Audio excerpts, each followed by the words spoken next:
Imagine walking into America's most beloved department store on a sunny Saturday afternoon. You're shopping for tools, appliances, maybe a new washing machine. Everything seems normal. But what if I told you that while you were browsing those aisles, the CEO of that very company was systematically dismantling it from the inside? That he was selling off the most valuable pieces to himself at bargain basement prices? And that by the time anyone realized what was happening, $6 billion had vanished into thin air? This is the story of how Eddie Lampert, a billionaire hedge fund manager, took control of Sears, a $30 billion American icon, and transformed it into what creditors would later call the greatest heist in retail history. By 2018, Sears was bankrupt. 125,000 jobs were gone. And Lampert? He walked away with a fortune while facing lawsuits claiming fraud, asset stripping, and theft. Was it the worst case of business incompetence in modern history? Or was it the perfect crime? Today, you're going to find out what really happened and why nobody could stop him.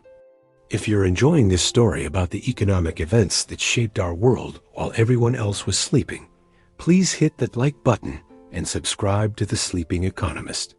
Now, let's uncover how this heist actually worked. Chapter 1. When the wolf bought the henhouse. To understand this story, you need to know what Sears meant to America. Founded in 1886, Sears wasn't just a store, it was an institution. For over a century, it defined American retail. You could buy everything from houses to clothing through their catalog. They pioneered credit cards. They created iconic brands like Craftsman tools, Kenmore appliances, and DieHard batteries. By the 1970s, Sears was the Amazon of its time, the largest retailer in the world. But by the early 2000s, Sears was struggling. Walmart and Target were eating its lunch. Online shopping was emerging. The company needed fresh thinking, new capital, someone who could turn it around. Enter Eddie Lampert. Lampert wasn't a retail guy. He was a hedge fund titan, brilliant, reclusive, and ruthless. His fund, ESL Investments, had made billions betting on undervalued companies. He saw himself as the next Warren Buffett. And in 2004, he made his boldest bet yet. He would merge Kmart, which he'd already acquired, with Sears to create a retail powerhouse. In March 2005, the deal closed. Sears Holdings was born, valued at roughly $30 billion. Lampert became chairman. Wall Street cheered. Finally, someone with financial genius would save this American treasure. But here's what nobody understood at the time. Lampert wasn't thinking like a retailer. He was thinking like a hedge fund manager looking at a collection of valuable assets wrapped in an aging business. And those assets, the real estate, the brands, the intellectual property, were worth far more separated than together. Think of it this way. Imagine buying a classic car for $30,000. The car runs, but barely.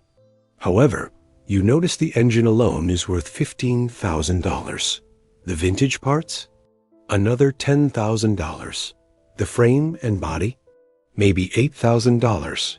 If you part it out and sell the pieces individually, you could make $33,000, a tidy profit. The car gets destroyed, but you walk away richer. That's exactly what creditors would later claim Lampert did to Sears.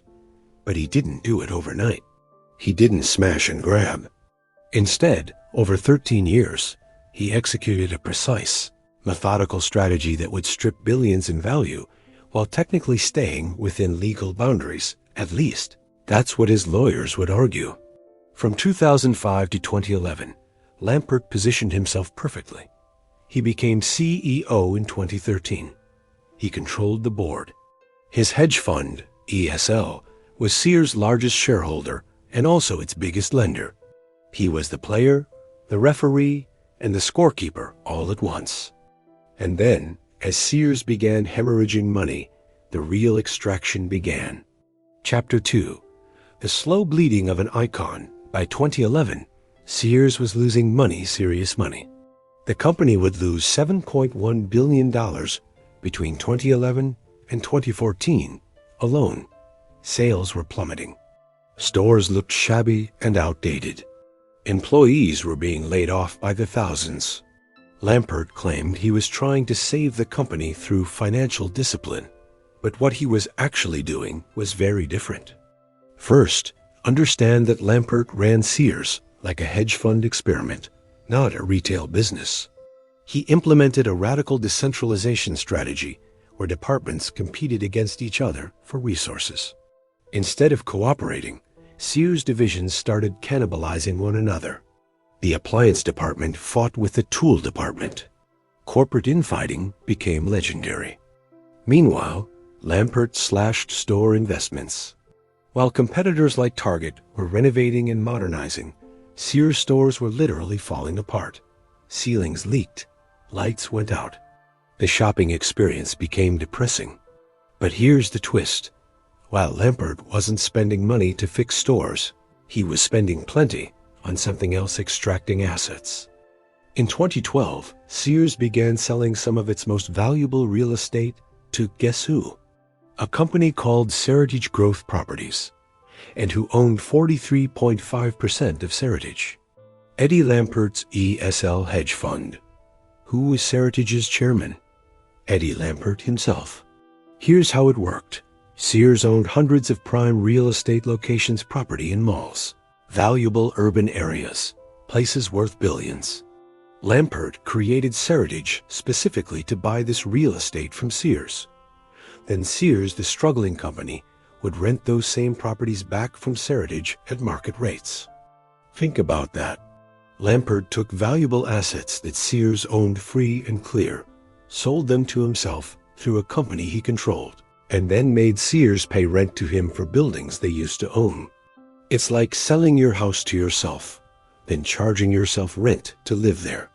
Between 2015 and 2018, Sears paid $349 million in rent to Seritage, money flowing directly to Lampert's pocket, while Sears was drowning in debt. But that wasn't all. Lampert also started proposing that Sears sell its legendary brands. Remember Craftsman, Kenmore, DieHard? These were names that meant something to Americans. They had massive value, and Lampert wanted Sears to sell them. In 2018, Lampert's hedge fund ESL offered $400 million for the Kenmore brand, a brand that had generated $4 billion in annual revenue. Independent analysts estimated Kenmore was worth at least $1 billion, probably closer to $2 billion. But Lampert was offering less than half that. The pattern was clear. Sears was being bled dry, while Lampert and his fund were accumulating the valuable pieces. And here's the terrifying part. It was all technically legal, because Lampert controlled the company and the board approved these deals. Until the creditors started asking questions. Chapter 3. The $2.6 billion real estate heist in July 2015. The biggest asset transfer happened, and this is where creditors would later claim Lampert crossed the line from bad management into potential fraud.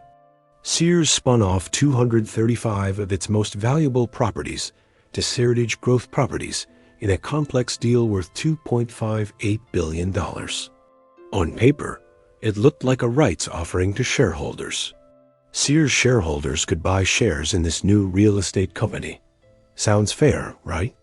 Except the lawsuit filed by Sears' bankruptcy estate would later allege that this deal undervalued the real estate by at least $649 million, meaning Lampert got properties worth over $3 billion for about $2.6 billion.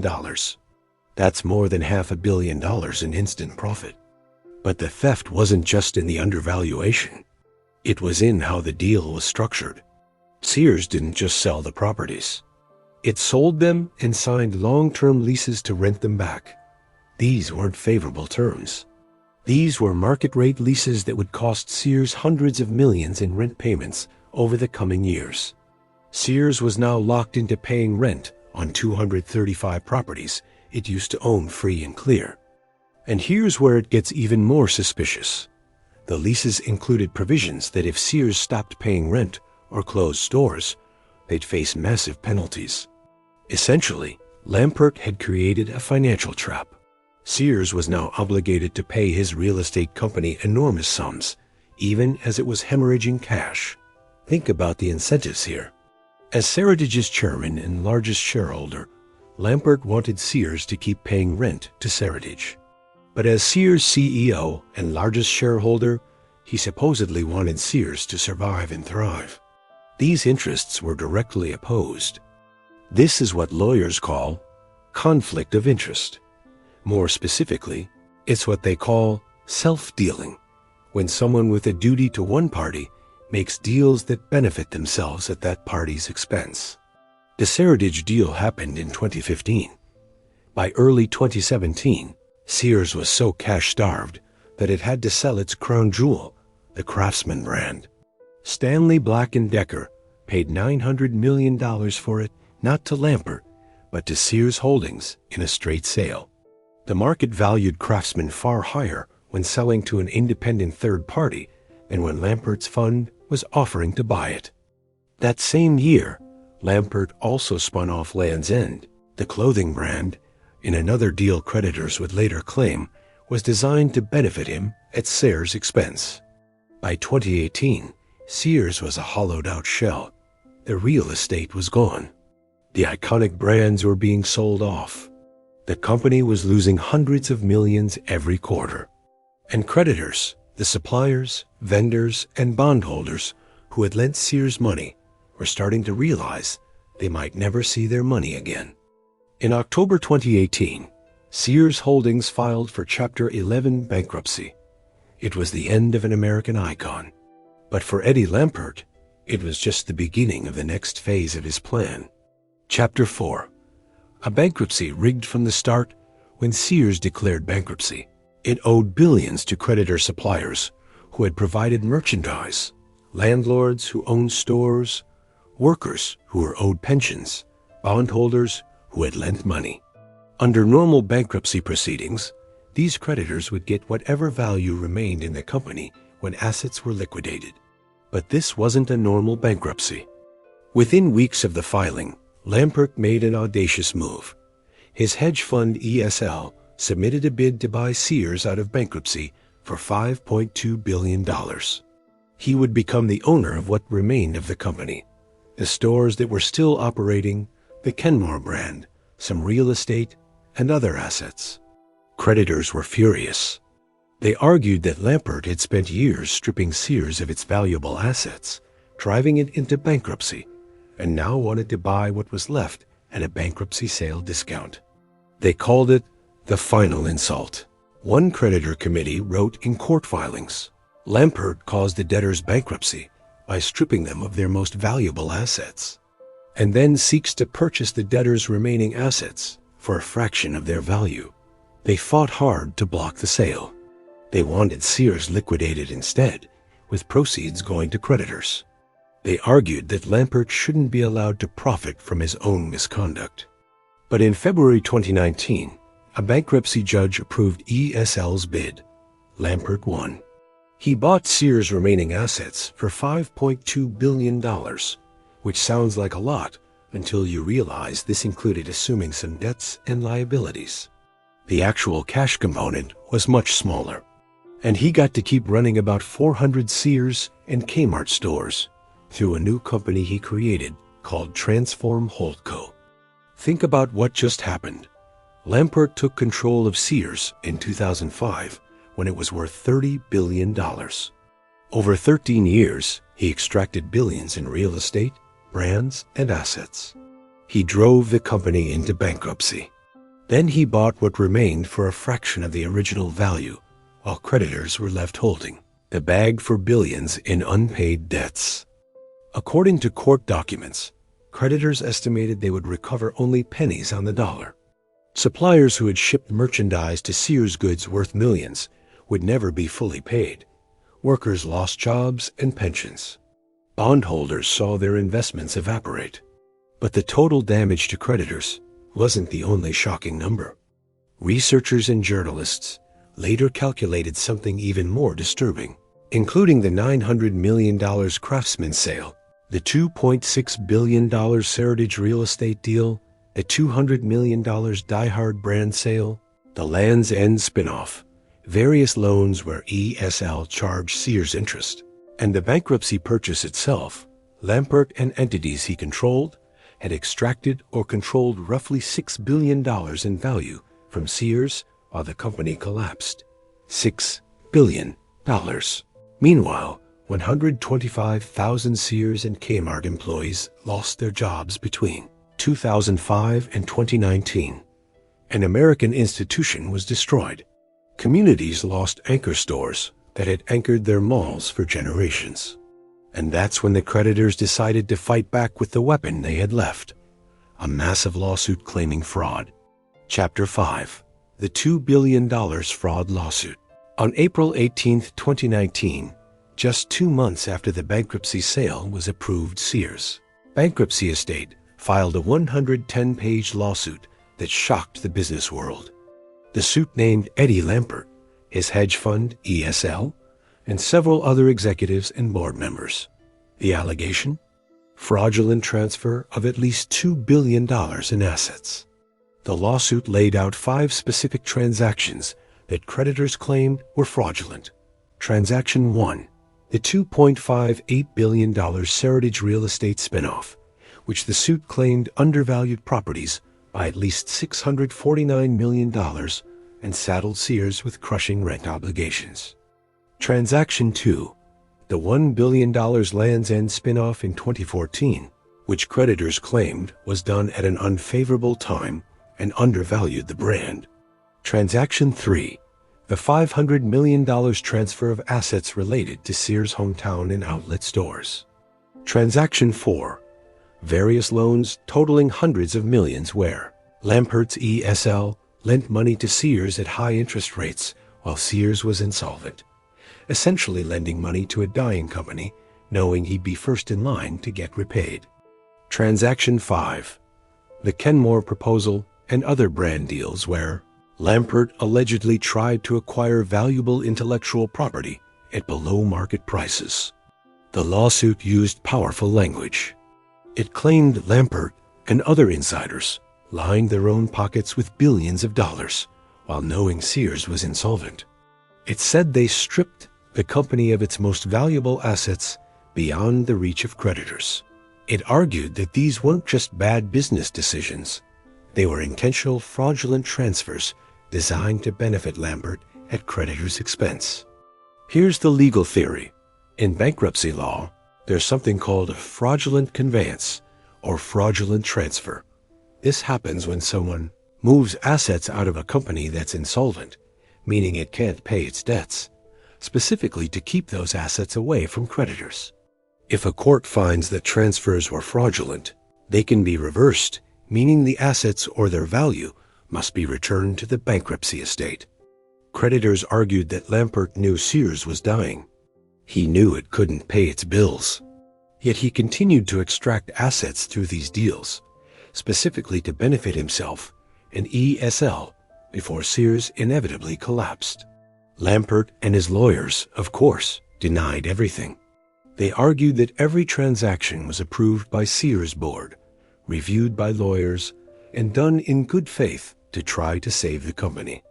They claimed Lampert actually lost money on Sears, that his own investment in the company's stock had plummeted in value, and he tried desperately to save it. And technically, that argument had some merit. Lampert's original investment in Sears stock did lose billions in paper value as the stock collapsed, from highs of $140 per share to under $1. But here's what the creditors countered.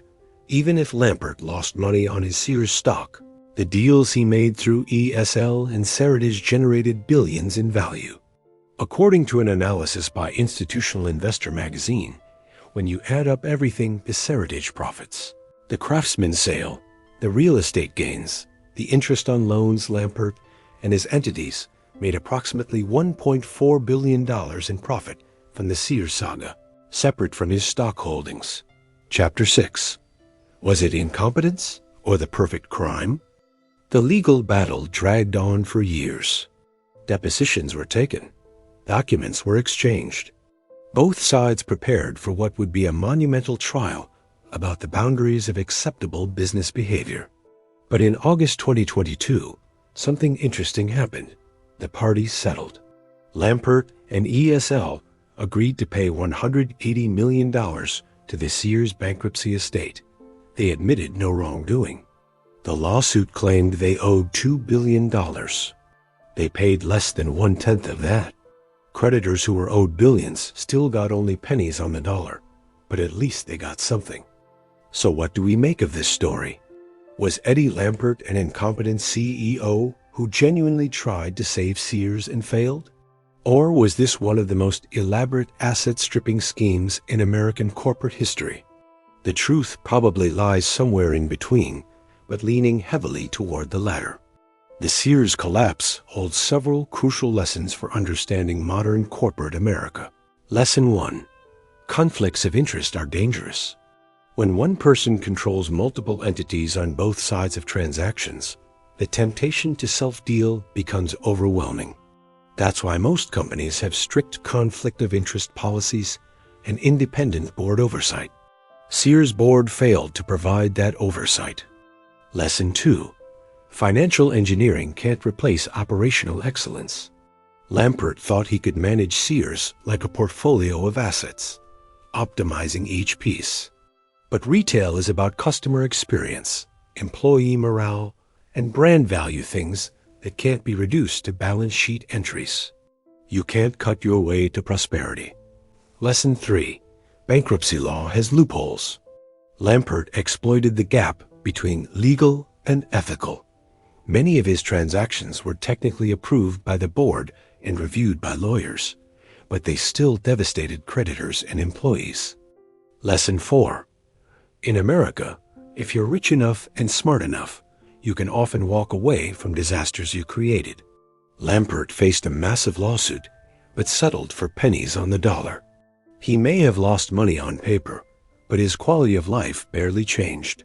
Meanwhile, 125,000 workers lost their jobs. So was it incompetence or the perfect crime? Maybe it was the perfect crime disguised as incompetence.